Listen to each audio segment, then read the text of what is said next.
హైదరాబాద్ పేట్ బషీరాబాద్లో తీవ్ర ఉద్రిక్తత నెలకొంది. ఓ స్థలంలో వేసిన రేకులు, బ్యారికేడ్లు, టెంట్లను మాజీ మంత్రి మల్లారెడ్డి, అతని అల్లుడు రాజశేఖర్ రెడ్డి అనుచరులు తొలగిస్తుండటంతో ఉద్రిక్తత కొనసాగుతోంది.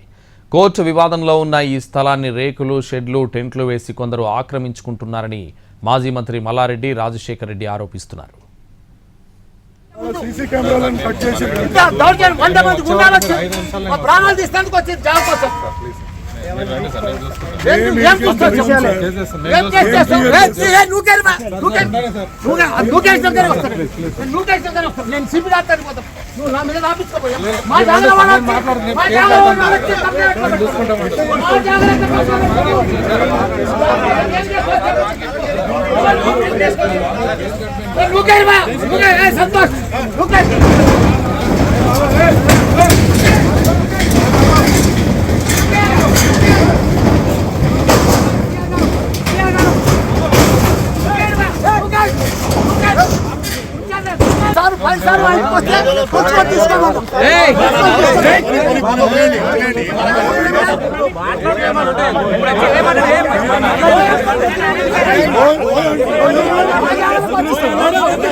హైదరాబాద్ పేట్ బషీరాబాద్లో తీవ్ర ఉద్రిక్తత నెలకొంది. ఓ స్థలంలో వేసిన రేకులు, బ్యారికేడ్లు, టెంట్లను మాజీ మంత్రి మల్లారెడ్డి, అతని అల్లుడు రాజశేఖర్ రెడ్డి అనుచరులు తొలగిస్తుండటంతో ఉద్రిక్తత కొనసాగుతోంది.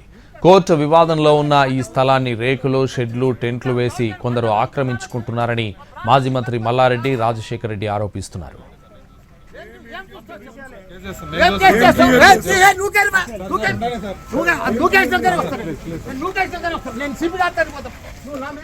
విషయం తెలుసుకున్న వెంటనే స్థలం వద్దకు చేరుకున్నారు పోలీసులు. అప్పటికే రణరంగంగా ఉన్న ఆ స్థలంలో అందరినీ అదుపు చేసే యత్నం చేశారు. అయితే పోలీసులతో వాగ్వాదానికి దిగారు మల్లారెడ్డి, రాజశేఖర్ రెడ్డి.